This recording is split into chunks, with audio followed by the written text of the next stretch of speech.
നിയമപരമായിട്ടുള്ള ഉറപ്പുൾപ്പെടെയുള്ള ആവശ്യങ്ങളുമായിട്ട് പഞ്ചാബിൽ നിന്നുള്ള കർഷകരുടെ ഡൽഹി ചലോ മാർച്ച് ഇന്ന് പുനരാരംഭിക്കുകയാണ്.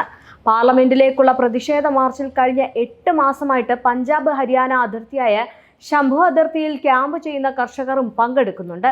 ഉച്ചയ്ക്ക് 1 മണിക്ക് ആരംഭിക്കുന്ന പ്രതിഷേധം കണക്കിലെടുത്ത് സുരക്ഷ ശക്തമാക്കിയിട്ടുണ്ട് എന്നും കർഷകരെ നേരിടാൻ ആവശ്യമായിട്ടുള്ള സേനയുണ്ട് എന്നും പോലീസും പറയുന്നുണ്ട്. ഇപ്പോൾ അധിക സേനയെ വിന്യസിച്ചില്ല എന്നും കൂട്ടിച്ചേർത്തു. കനത്ത ബാരിക്കേഡിംഗ് നടത്തിയിട്ടുണ്ട്.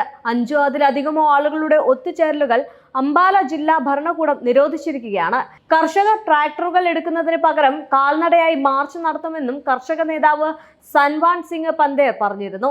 100ഓളം കർഷകർ ശംഭു അതിർത്തിയിൽ നിന്ന് മാർച്ച് ആരംഭിക്കുമെന്ന് പ്രതീക്ഷിക്കുന്നുണ്ട്. ഞങ്ങൾ കഴിഞ്ഞ 8 മാസമായി ഇവിടെ ഇരിക്കുകയാണ്. ഞങ്ങളുടെ ട്രാക്ടറുകൾ പരിഷ്കരിച്ചു എന്ന ആരോപണത്തിന് മറുപടിയായി കാൽനടയായി ദില്ലിയിലേക്ക് മാർച്ച് ചെയ്യാൻ ഞങ്ങൾ തീരുമാനിച്ചു.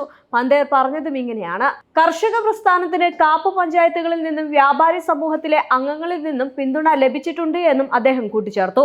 കർഷകർ പ്രധാനമായും വിളകൾക്ക് MSPക്ക് നിയമപരമായിട്ടുള്ള ഗ്യാരണ്ടി നേരിടുന്നു. നേരത്തെ ഫെബ്രുവരി 13, ഫെബ്രുവരി 21 തീയതികളിൽ ഡൽഹിയിലേക്ക് മാർച്ച് ചെയ്യാൻ ശ്രമിച്ചിരുന്നു. എന്നാൽ പഞ്ചാബ് ഹരിയാന അതിർത്തിയിലെ ശംഭുവിലും കനൌരിയിലും സുരക്ഷാ സേന അവരെ തടഞ്ഞിരുന്നു. സംയുക്ത കിസാൻ മോർച്ചയുടെയും കിസാൻ മസ്ദൂർ മോർച്ചയുടെയും ബാനറിന് കീഴിലുള്ള കർഷകർ അന്നു മുതൽ ശംഭു കനൌരി അതിർത്തി പോയിന്റുകളിൽ ക്യാമ്പ് ചെയ്യുന്നുണ്ട്. കേന്ദ്ര സർക്കാരുമായുള്ള ആശയവിനിമയം മാസങ്ങളായി നിലച്ചതിനു ശേഷമാണ് മാർച്ച് എന്ന തീരുമാനത്തിലേക്ക് എത്തിയത്. ഫെബ്രുവരിയിൽ ഞങ്ങൾ 4 റൗണ്ട് ചർച്ചകൾ നടത്തി. എന്നാൽ ഫെബ്രുവരി 18 മുതൽ കൂടുതൽ ചർച്ചകളൊന്നും ഉണ്ടായിട്ടില്ല. കർഷകരുടെ ആശങ്കകൾ പരിഹരിക്കുന്നതിന് പുതുക്കിയ ചർച്ചകൾക്ക് ആഹ്വാനം ചെയ്യുന്നുവെന്നും പന്തർ പറഞ്ഞു. അതിർത്തികളിൽ സുരക്ഷ ശക്തമാക്കുകയും പ്രധാന റൂട്ടുകളിൽ ബാരിക്കേഡുകൾ സ്ഥാപിക്കുകയും ചെയ്തതിനാൽ ഡൽഹി NCR നിവാസികൾ ഗതാഗതക്കുരുക്കിൽ അകപ്പെട്ടേക്കാമെന്നും പറയുന്നുണ്ട്. ഈ ആഴ്ച ആദ്യ ഉത്തർപ്രദേശിൽ നിന്നുള്ള കർഷകരുടെ സമാനമായിട്ടുള്ള പ്രതിഷേധം അവരുടെ വാഹനങ്ങളിൽ ജോലിക്ക് പോകുന്ന ആയിരക്കണക്കിന് ആളുകളെ അസൗകര്യത്തിൽ ആക്കുകയും ചെയ്യുന്നുണ്ട്.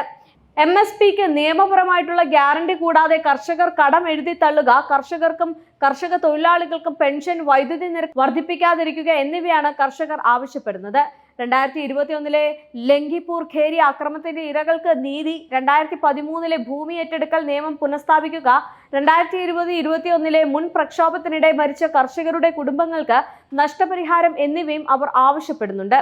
തിങ്കളാഴ്ച കർഷകരുടെ ഒരു പ്രതിസന്ധി സംഘം അംബാലയിലെ പോലീസ് സൂപ്രണ്ടിനെ കാണുകയും ഡിസംബർ 6 ഡൽഹിയിലേക്കുള്ള തങ്ങളുടെ പ്രതിഷേധ മാർച്ചിനെ കുറിച്ച് പോലീസിനെ അറിയിച്ചതായിട്ടും പന്തർ പറഞ്ഞു. മാർച്ച് സമാധാനപരമായിരിക്കുമെന്നും അദ്ദേഹം പറഞ്ഞു. പ്രതിഷേധത്തിന് മുന്നോടിയായി അംബാല SPയും ഇൻസ്പെക്ടർ ജനറലും വ്യാഴാഴ്ച വൈകുന്നേരം ശംഭു അതിർത്തി സന്ദർശിച്ചിരുന്നു. അർദ്ധസൈനിക വിഭാഗത്തിന്റെ വിന്യാസം, ഡ്രോണുകൾ, ജലപീരങ്കികൾ എന്നിവയുൾപ്പെടെയുള്ള സുരക്ഷാ സംവിധാനങ്ങൾ ഒരുക്കിയിട്ടുണ്ട്. അതിർത്തിയിലെ ക്രമീകരണങ്ങൾക്ക് മേൽനോട്ടം വഹിച്ച ശേഷം അംബാല SP സുരേന്ദ്ര ബോറിയ എല്ലാ സുരക്ഷാ സംവിധാനങ്ങളും നിലവിലുണ്ട് എന്നും നിയമം കയ്യിലെടുക്കാൻ ആരെയും അനുവദിക്കില്ല എന്നും പറഞ്ഞു. കർഷകർക്ക് ഡൽഹിയിലേക്ക് പോകണമെങ്കിൽ ആദ്യം ഡൽഹി പോലീസിൽ നിന്ന് അനുമതി വാങ്ങണമെന്നും അദ്ദേഹം പറഞ്ഞു. ബുധനാഴ്ച ഹരിയാനയിലെ അംബാല ജില്ലാ ഭരണകൂടം പഞ്ചാബ് കർഷകരോട് ഡൽഹിയിലേക്കുള്ള തങ്ങളുടെ മാർച്ച് പുനഃപരിശോധിക്കാൻ ആവശ്യപ്പെടുകയും ഡൽഹി പോലീസിൽ നിന്ന് അനുമതി ലഭിച്ചതിന് ശേഷം മാത്രമേ തുടർ നടപടിയെക്കുറിച്ച് ആലോചിക്കാൻ പറയുകയും ചെയ്തു. എന്നാൽ ഡൽഹിയിലേക്ക് മാർച്ച് ചെയ്യാൻ പഞ്ചാബ് കർഷകരിൽ നിന്ന് ഒരഭ്യർത്ഥനയും ലഭിച്ചിട്ടില്ല എന്ന് ഡൽഹി പോലീസ് അറിയിക്കുകയും ചെയ്തിട്ടുണ്ട്. അംബാല ഭരണകൂടം BNSSന്റെ സെക്ഷൻ 163 ചുമത്തിയിട്ടുണ്ട്. ജില്ലയിൽ 5 അതിലധികമോ ആളുകൾ ഒത്തുകൂടുന്നത് നിയന്ത്രിക്കുകയും ശംഭു അതിർത്തിക്ക് അടുത്തുള്ള പ്രതിഷേധ സ്ഥലത്ത് നോട്ടീസ് നൽകുകയും ചെയ്തു. സമാധാനപരമായി മാർച്ച് നടത്താൻ അനുവദിക്കണമെന്ന് കർഷകർ സർക്കാരിനോട് ആവശ്യപ്പെട്ടിട്ടുണ്ട്. പ്രതിഷേധിക്കാനുള്ള ഞങ്ങളുടെ ജനാധിപത്യ അവകാശം വിനിയോഗിക്കാൻ സർക്കാർ അനുവദിക്കണമെന്ന് ഞങ്ങൾ ആഗ്രഹിക്കുന്നു എന്നാണ് പന്തർ പറഞ്ഞത്. കർഷക മാർച്ച് കണക്കിലെടുത്ത് അംബാലയിലെ എല്ലാ സർക്കാർ സ്വകാര്യ സ്കൂളുകൾക്കും ഇന്ന് അവധി നൽകുകയും ചെയ്തു.